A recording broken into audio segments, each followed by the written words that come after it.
Dans cette situation, je continue le dépassement. Réponse A. Je me rabats derrière le véhicule de gendarmerie. Réponse B.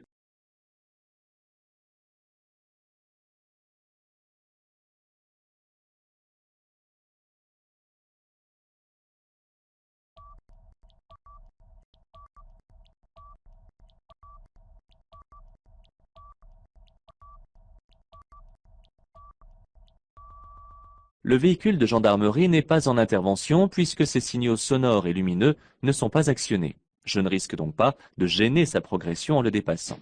Je n'ai pas à craindre de dépasser un véhicule de police ou de gendarmerie si je respecte les limitations de vitesse.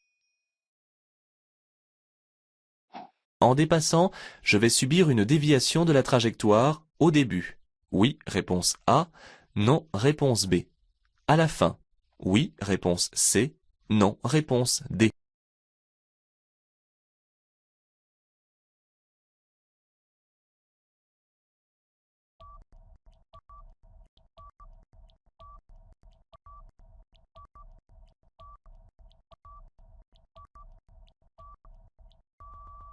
Plus le volume est important, plus la déviation risque d'être importante. Mais quel sera le type de déviation? En fait, l'effet se fera ressentir durant tout le dépassement. Au tout début, un premier courant d'air va me déstabiliser. Tout du long, je vais être attiré. Enfin, en passant devant, un dernier courant d'air va encore une fois me déstabiliser. Je ne cramponne pas le volant, mais je corrige avec souplesse. Je dépasse ces cyclistes. Oui, réponse A. Non, réponse B.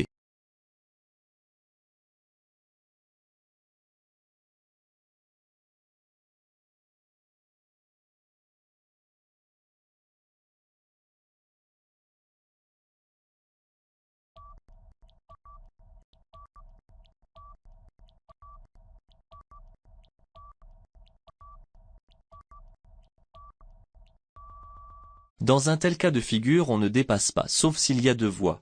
Faites bien la différence entre la distance à laisser et le contexte. Il se peut que je dispose d'1,50 m de distance de sécurité. Il se peut aussi que je sois obligé de mordre sur la ligne, ce qui est alors interdit. Mais pourquoi dépasser alors que je dois beaucoup ralentir pour aborder ce carrefour giratoire? Je reste derrière et profiterai éventuellement de la largeur de l'anneau pour passer devant eux.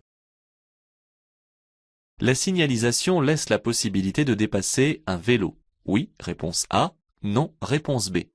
Un cyclomoteur. Oui, réponse C. Non, réponse D.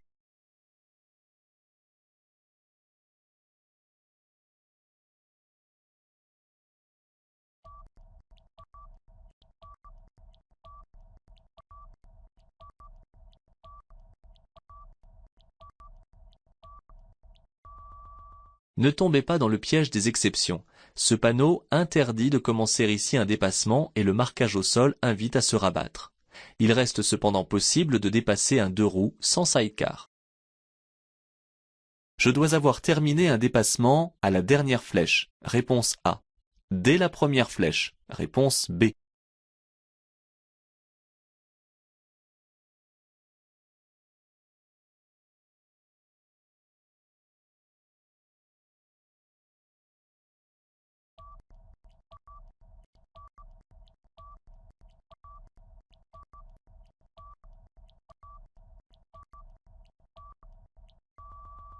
Le piège serait de confondre les flèches de sélection de voie avec les flèches de rabattement, comme ici.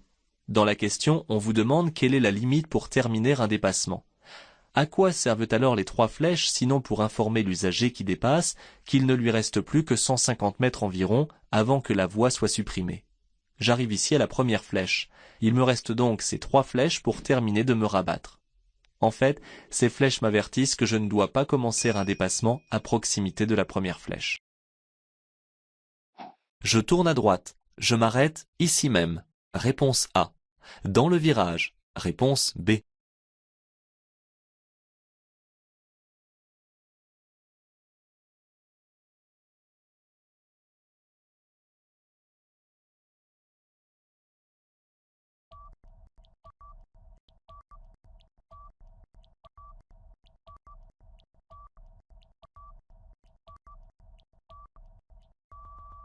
Réfléchissez. Il faut certes s'arrêter, mais pas n'importe comment ni n'importe où. Pensez aussi aux autres, et notamment à la camionnette derrière qui annonce aussi son intention de tourner à droite. Je m'arrête ici même afin de ne pas surprendre son conducteur, et non pas dans la trajectoire du virage où il risquerait de me percuter, ne s'attendant pas à ce que je sois arrêté pour le piéton. Pour aller en direction de l'autoroute, je reste où je suis. Réponse A. Je change de fil. Réponse B.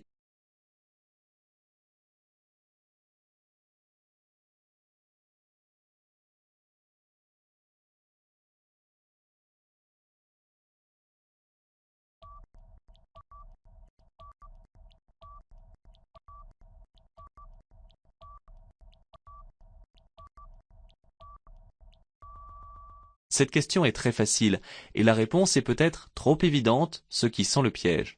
Mais il n'y en a pas. Ne cherchez pas la petite bête. À l'examen, on ne cherche pas à vous piéger. Regardez le panneau, regardez au sol, regardez ce que font les autres, et la réponse coule de source.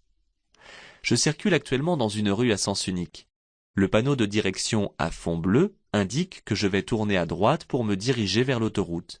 Il n'y a pas de marquage au sol, je reste donc dans cette voie. Je peux sortir à droite. Oui, réponse A. Non, réponse B.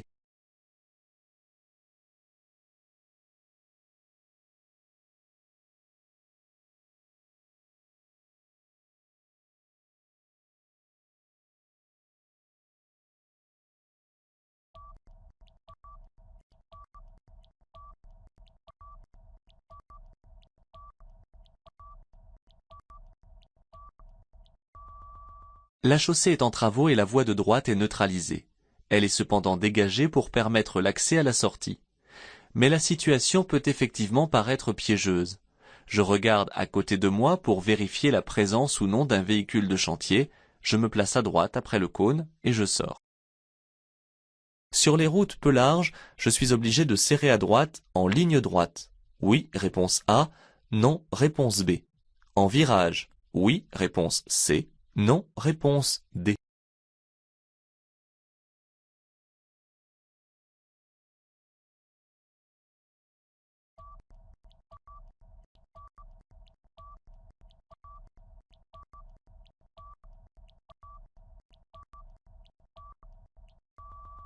Le code de la route dit qu'il faut tenir sa droite autant que le profil et l'état de la chaussée le permettent.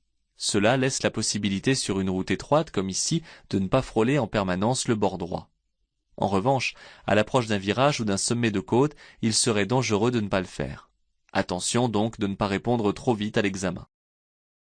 Pour marquer l'arrêt à ce feu rouge, je m'arrête à la ligne d'effet. Oui, réponse A. Non, réponse B. Je dois voir le feu du haut. Oui, réponse C. Non, réponse D.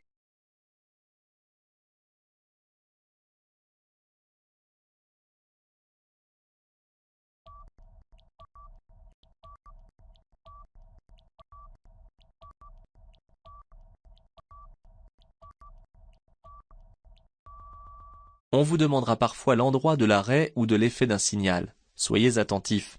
Lorsqu'un carrefour géré par des feux est doté de lignes d'effet, je dois m'arrêter à celle qui se présente devant moi sans la dépasser. Attention aux deux roues qui parfois bénéficient d'un espace dédié devant ma ligne. Le feu du bas sert à répéter le feu du haut pour ceux qui ne peuvent le voir de leur place. Je peux de nouveau accélérer au-dessus de 50 km/h au niveau du panneau seulement. Réponse A. Au niveau des dernières maisons. Réponse B.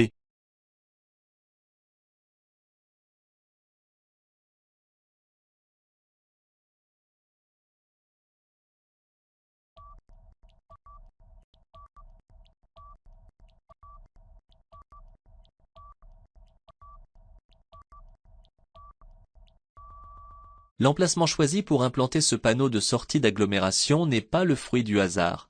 Soyez strict. C'est en raison des déplacements des riverains et de leur présence éventuelle dans l'environnement que le maire fixe les limites de l'agglomération.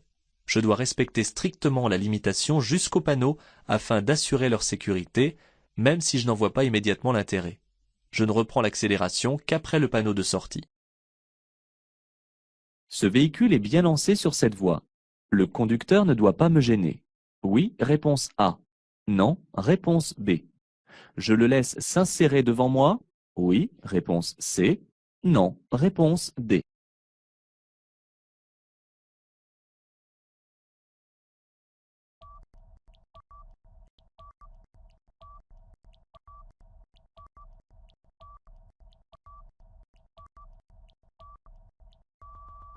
On ne force jamais son passage, même si cette voie d'entrecroisement est dotée d'un céder-le-passage.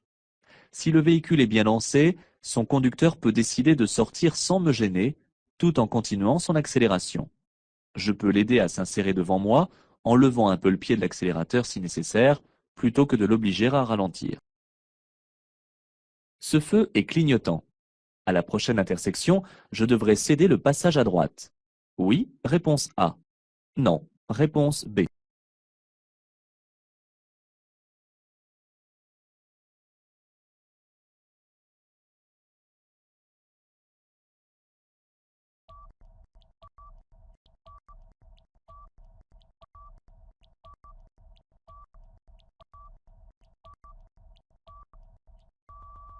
Lorsque des feux tricolores fonctionnent anormalement, feu jaune clignotant ou absence de feu, pour connaître la règle de priorité à appliquer, je dois tenir compte des panneaux implantés sous ces feux.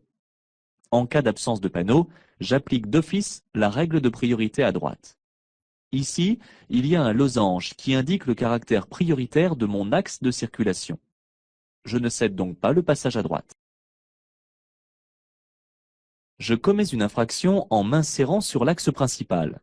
Si je fais ralentir un véhicule, oui, réponse A, non, réponse B. Si j'oblige un usager à changer de voie, oui, réponse C, non, réponse D.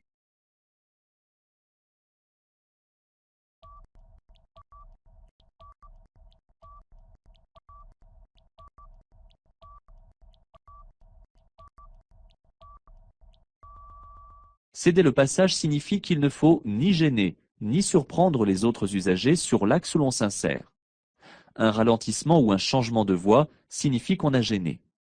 Cependant, un usager peut éventuellement, de loin, faciliter votre insertion en changeant de voie ou encore réguler sa vitesse lorsque la circulation est chargée, afin de vous permettre de vous glisser entre deux. Dans cette situation, je passe après ce véhicule. Réponse A. Je cède le passage à la voiture noire. Réponse B.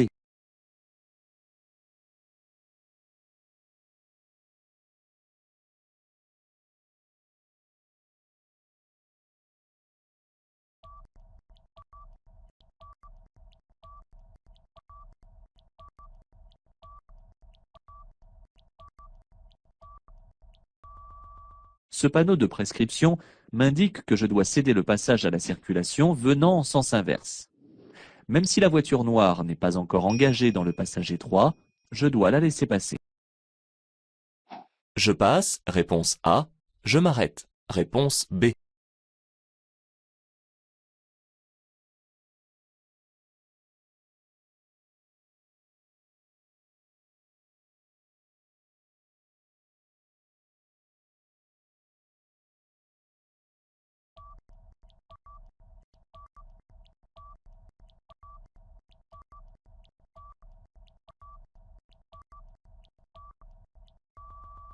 L'absence de signalisation m'indique qu'à cette intersection, je dois appliquer le régime de la priorité de passage à droite. Je m'arrête pour laisser passer le véhicule à traction animale, car c'est un usager comme un autre. Je tourne à droite. Je cède le passage à gauche. Oui, réponse A. Non, réponse B. Au piéton qui pourrait s'engager. Oui, réponse C. Non, réponse D.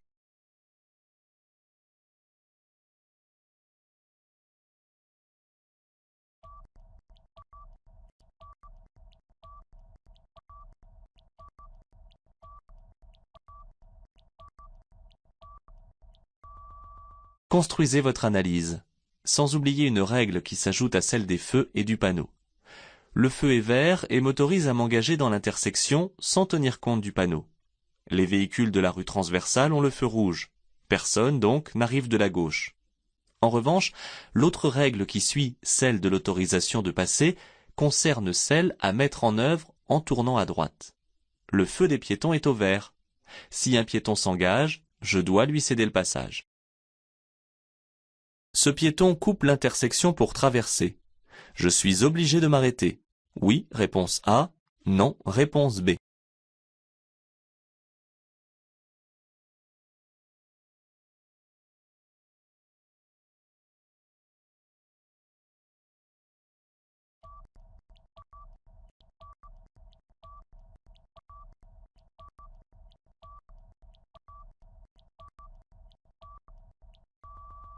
Attention, ce n'est pas parce qu'un usager commet une entorse à la règle qu'il doit appliquer que je suis autorisé à m'imposer en passant.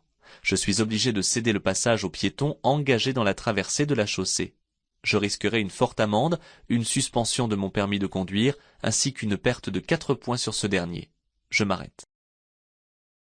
Je dois actuellement faciliter les manœuvres de ce véhicule. Oui, réponse A. Non, réponse B.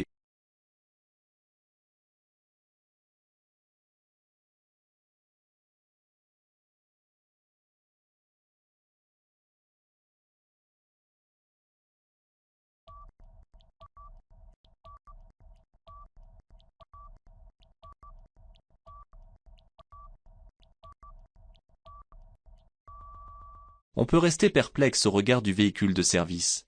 Il est rare en effet qu'il soit équipé d'un gyrophare bleu. Les gyrophares jaunes sont en action, celui-ci est donc en mission de service et je dois rester attentif tout en augmentant la distance de sécurité. Pour que j'aille au-delà en lui facilitant ici une manœuvre, il faudrait que le gyrophare bleu fonctionne. Quand le feu sera vert, je serai obligé de continuer tout droit. Oui, réponse A. Non, réponse B.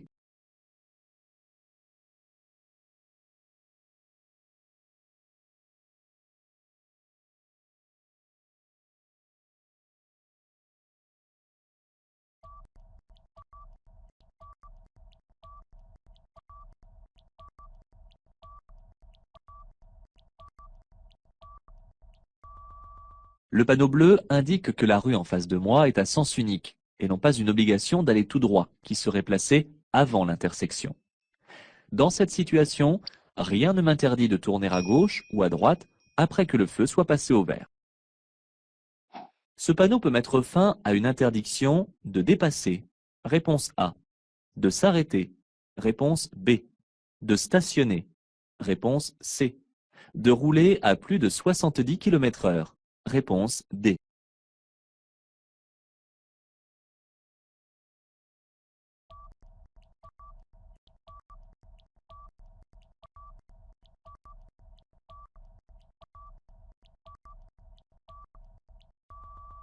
Ce panneau met fin à toutes les interdictions précédemment signalées imposées aux véhicules en mouvement. Il ne met donc pas fin à une interdiction de s'arrêter ou de stationner, qui reste valable, sauf indication contraire, jusqu'à la prochaine intersection. Ce panneau indique un créneau de dépassement. Réponse A. Une bifurcation de voie. Réponse B.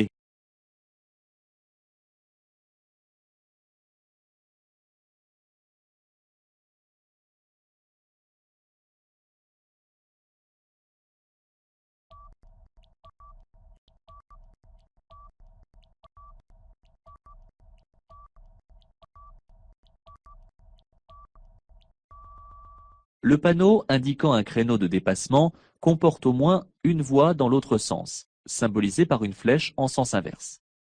Ce panneau indique une bifurcation où je devrais choisir l'une ou l'autre des voies selon la direction vers laquelle je me dirige.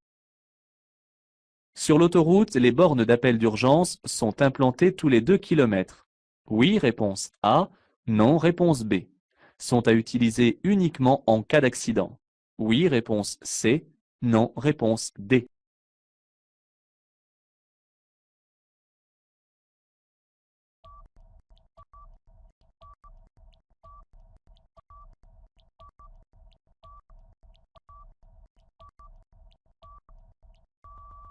Sur l'autoroute, les bornes d'appel d'urgence sont implantées tous les 2 km.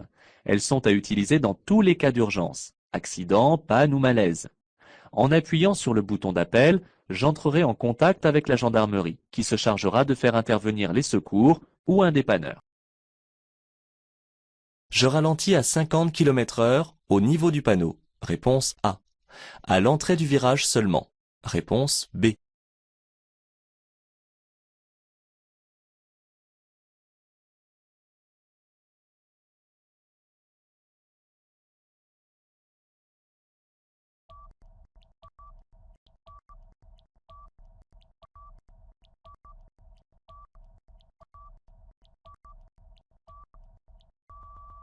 Il ne faut pas s'embrouiller avec l'endroit où les panneaux prennent effet. Le danger est situé à 150 mètres de ce qu'il annonce et une prescription prend effet au niveau du panneau. Sachant cela, la lecture de la signalisation est facile. Le virage annoncé à 150 mètres m'oblige à ralentir dès à présent à 50 km/h. Je vais circuler sur un grand itinéraire. Oui, réponse A. Non, réponse B. Je rejoins immédiatement l'autoroute. Oui, réponse C. Non, réponse D.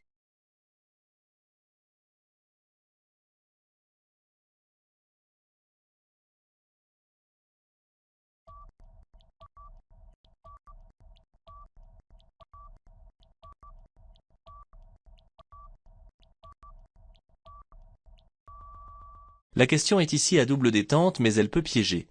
On pourrait croire que la deuxième proposition est la conséquence de la première. Il n'en est rien. Je vais circuler sur un grand itinéraire puisque le panneau est vert. Mais le symbole de l'autoroute n'est là que pour signaler que cet itinéraire me fait rejoindre une autoroute. Je n'ai cependant aucune indication de l'endroit où j'y arriverai. Pour une entrée proche de l'autoroute, le panneau serait alors tout bleu. Un itinéraire bis double une autoroute. Oui, réponse A. Non, réponse B. Un itinéraire vert. Oui, réponse C. Non, réponse D.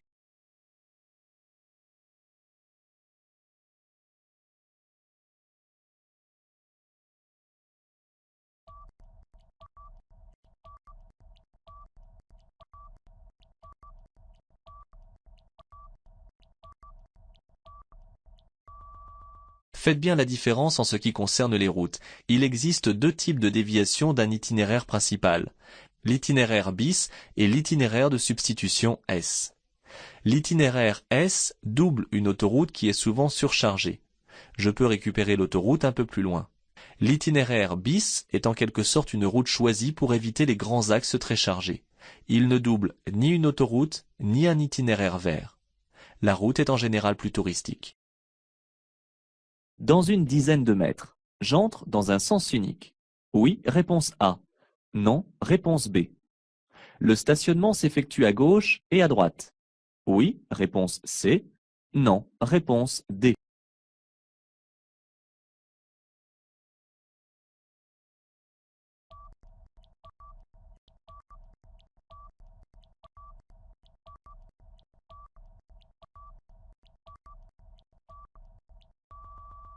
Le panneau bleu identifie une circulation à sens unique. Dans ce type de rue, le stationnement peut s'effectuer à gauche ou à droite, sauf lorsque des emplacements sont délimités. Ici, les véhicules stationnent à droite. Pour stationner dans cette zone, je dois tenir compte de la date. Oui, réponse A. Non, réponse B. Des numéros des immeubles. Oui, réponse C. Non, réponse D.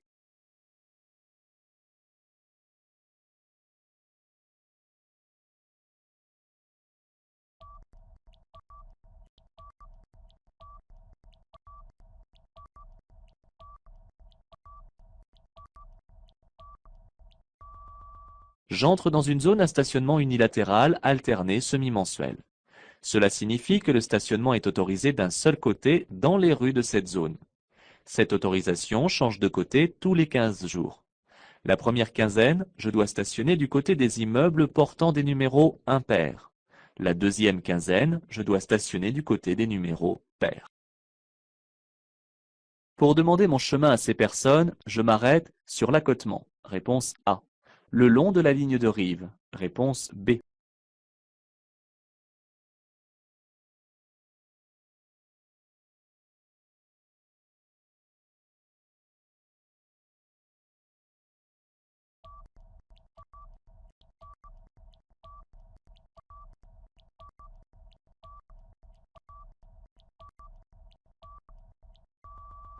Je ne peux pas m'arrêter le long de la ligne de rive, car j'obligerai les usagers qui me suivent à franchir la ligne axiale continue pour me dépasser.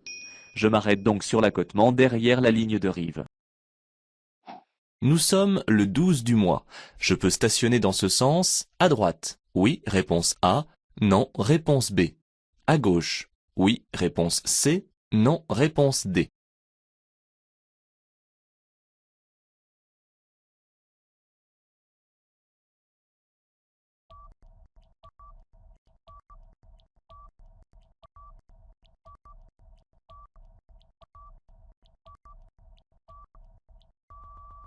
Ne vous en faites pas, c'est plus facile qu'il n'y paraît. Le panneau est posé du côté où c'est interdit durant la quinzaine inscrite. J'entre dans une rue où le stationnement est alterné. Le stationnement est interdit du côté droit, du 1er au 15. Nous sommes le 12, je ne peux pas stationner à droite. Le stationnement est autorisé de l'autre côté de la chaussée, du 16 au 31. Mais pour pouvoir y stationner, je dois faire demi-tour de manière à être dans le sens de la marche.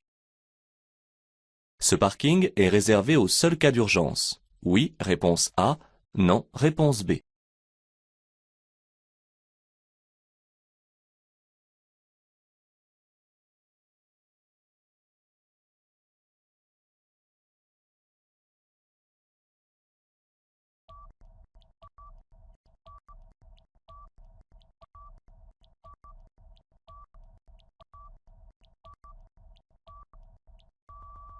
Parfois, on ne sait pas bien répondre pour ce type de questions. La signalisation annonce que je trouverai à 250 mètres un lieu aménagé pour le stationnement et un poste d'appel d'urgence. Ce sont deux informations différentes. L'emplacement n'est pas ici réservé car l'emplacement d'arrêt d'urgence est signalé par un autre panneau. Je peux stationner sur l'accotement de gauche. Oui, réponse A. Non, réponse B.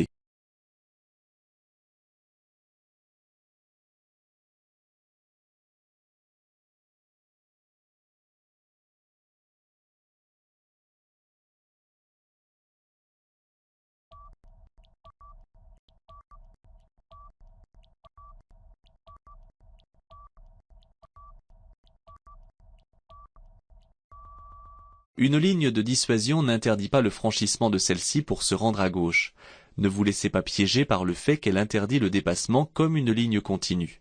Elle n'interdit que cela. Hors agglomération, on peut stationner du côté gauche si l'accotement de droite n'est pas praticable et à condition qu'il n'y ait pas de ligne continue. C'est ici le cas où il n'y a pas d'accotement à droite. Je peux aller stationner le long du trottoir à droite. Oui, réponse A. Non, réponse B. À gauche. Oui, réponse C. Non, réponse D.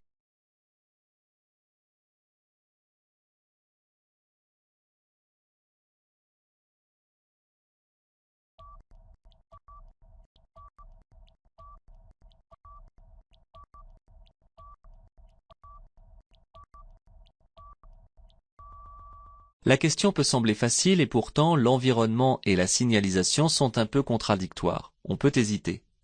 Le boulevard est très large et je ne gêne pas si je me range à droite. Ce n'est pas la ligne continue qui me l'interdirait ici.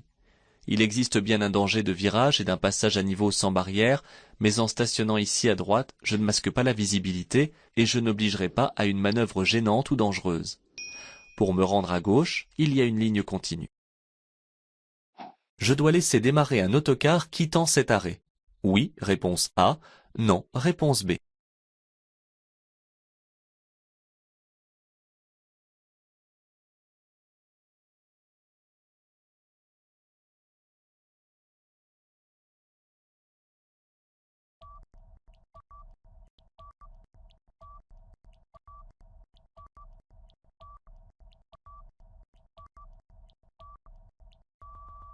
Agglomération, hors agglomération, les règles diffèrent. Il est facile de comprendre qu'on favorise la circulation des bus en agglomération et que cela soit faisable au regard des vitesses en ville. Mais il est tout aussi concevable que cette même règle est inapplicable en des lieux où l'on circule éventuellement à 90 km/h. Je reste cependant prudent du fait des passagers qui en descendent. La profondeur des rainures principales d'un pneu doit être au minimum de 0,6 mm. Réponse A. 1,6 mm. Réponse B. 2,5 mm. Réponse C.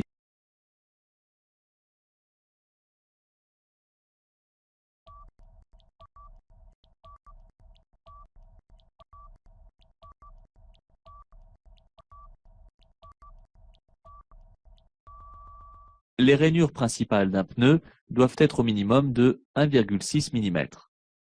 Un pneu usé peut en effet devenir très dangereux car il glisse beaucoup plus facilement, surtout quand on circule sur une chaussée mouillée. De plus, il augmente le risque d'aquaplanage.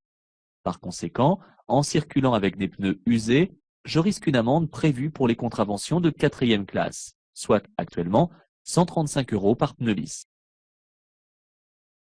Si je ne laisse pas passer ce piéton, je risque une perte sur mon permis de conduire de 4 points. Réponse A. 3 points. Réponse B. 2 points. Réponse C. 1 point. Réponse D.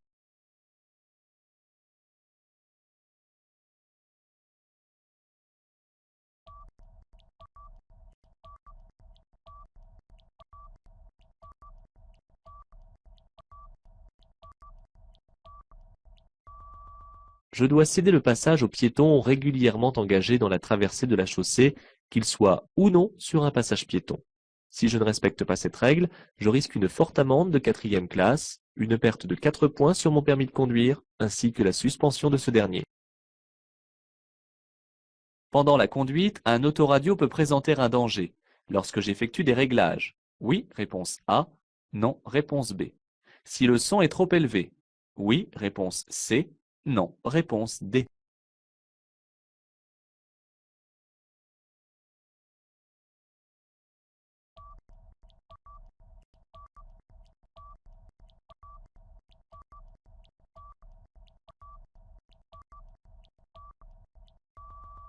Ce n'est pas tant l'écoute de la radio qui est dangereuse, mais plutôt les manipulations du conducteur lorsqu'il change de station ou règle le volume sonore, car il est alors moins attentif à ce qui se passe autour de lui. Un volume sonore trop important prive le conducteur d'informations nécessaires à sa conduite. L'excès peut même entraîner une sorte de dangereuse ivresse. Après salage, la chaussée est mouillée. L'adhérence est divisée par 2. Réponse A. Le freinage est multiplié par 2. Réponse B. Le temps de réaction est multiplié par 2. Réponse C.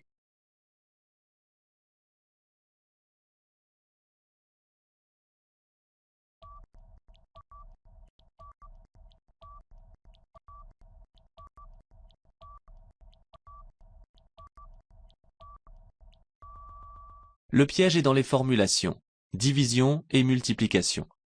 L'adhérence diminue lorsqu'il pleut, qu'il neige ou qu'il y a du verglas. Lorsque l'adhérence est réduite, la distance de freinage est allongée. Sur route mouillée comme ici, on estime qu'il faut doubler la distance de freinage parce que l'adhérence est divisée par 2.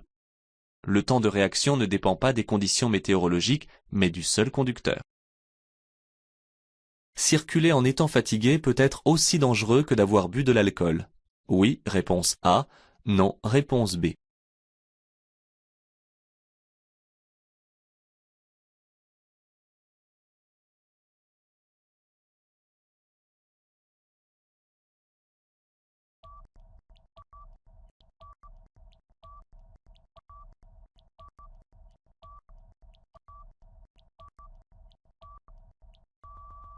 Ne croyez pas que le sommeil n'a qu'un effet radical au moment où l'on bascule dans l'endormissement. Comparez les multiples effets. Rouler en étant fatigué engendre des effets similaires sur les capacités du conducteur à la présence d'alcool dans le sang. En effet, au-delà d'une journée de veille active, les réactions du conducteur diminuent autant que s'il avait 0,5 g d'alcool dans le sang. La baisse de vigilance ainsi que l'augmentation du temps de réaction augmentent les risques d'accident. La pollution augmente avec la vitesse. Oui, réponse A. Non, réponse B.